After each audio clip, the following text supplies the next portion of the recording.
ఇంకా డెఫినెట్గా రీసెర్చ్ జరుగుతుందండి. మన దగ్గర పంజాగుట్ట విజయ డయాగ్నోస్టిక్ బ్రాంచ్లో మన దగ్గర కార్డియాక్ సిటీ అని ఉంది, కొత్తది, చాలా కొత్తది. దాంట్లో ఏంటంటే 256 స్లైస్ సిటీ అంటాం.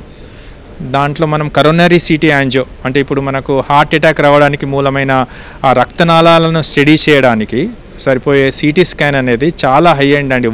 వరల్డ్లో బెస్ట్ సిటీ స్కానర్ అవైలబుల్ ఉంది ఇప్పుడు ఇక్కడ. దాని గురించిన ఇన్ఫర్మేషన్ ఇంకా పబ్లిక్ పూర్తిగా తెలియదు. దాంట్లోకి వస్తే మనకి ఈ మధ్యలో మనం చూస్తున్నాం, యంగ్స్టర్స్ అందరూ హార్ట్ అటాక్ తోటి సడన్గా జిమ్లోనే చనిపోతున్నారు.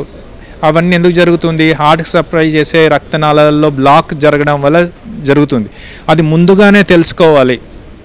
దట్టు ఏం క్యాథెటర్ లేకుండా ఏం లేకుండా జస్ట్ సింపుల్ వేలో తెలుసుకోవాలంటే ఈ యొక్క టెక్నాలజీ చాలా రకంగా ఉపయోగపడుతుంది. అది మనకు మన Vijaya diagnostic centre Panjagutta branch adjacent to NIMS ఉందండి. నిమ్స్ మెయిన్ గేట్ పక్కనే ఉంది అది సెంటరు. దాంట్లో అవైలబుల్ ఉంది. ఎవరైనా వచ్చి వాకిన్ వాకౌట్ అండి. వచ్చిన తర్వాత ఇమీడియట్గా స్కాన్ అయిపోతుంది, ఇమీడియట్గా వెళ్ళిపోవచ్చు. అడ్మిషన్ కూడా ఏం అవసరం ఉండదు దీనికి, ఈ యాంజియోగ్రామ్ చేసుకోవడానికి.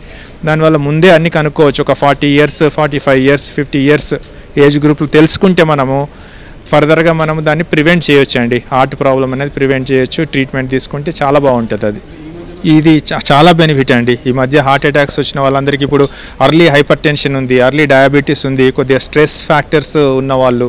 తర్వాత ఈ మధ్య కోవిడ్ తర్వాత కూడా కొద్దిగా హార్ట్ అటాక్స్ అనేది చాలా ఇంక్రీజ్ అయినాయండి. దానివల్ల ఏమవుతుందంటే క్లాటింగ్ అనేది కొద్దిగా ఇంక్రీజ్ అవుతుంది. కోవిడ్ వల్ల కానీ కోవిడ్ వ్యాక్సినేషన్ వల్ల కానీ ఏదనేది క్లియర్గా అర్థం కాకున్నా కూడా డెఫినెట్గా ఈ మధ్యలో యంగ్స్టర్స్కు హార్ట్ అటాక్ పెరగడం అనేది తప్పకుండా జరిగింది. అది తొందరగా కనుక్కోవాలంటే మాత్రం ఇలాంటి సాధనం వల్ల మనము డెఫినెట్గా తొందరగా కనుక్కోవచ్చు. దట్టు వితౌట్ ఇన్వేజన్, సర్జరీ లేకుండా చేస్తున్నాం. ఇప్పుడు లోపల క్యాత్ ల్యాబ్ అని కార్డియాలజిస్టులు చేస్తారు, క్యాథెటర్తో చేస్తారు. ఇది సింపుల్గా చేస్తాం అన్నట్టు ఈ యాంజియోగ్రామ్ అనేది. ఇది ఎందుకు పాసిబుల్ అయిందంటే టెక్నాలజీ, అడ్వాన్స్డ్ టెక్నాలజీ వల్ల పాసిబుల్ అయింది. ఇది ఒక జర్మన్ టెక్నాలజీ.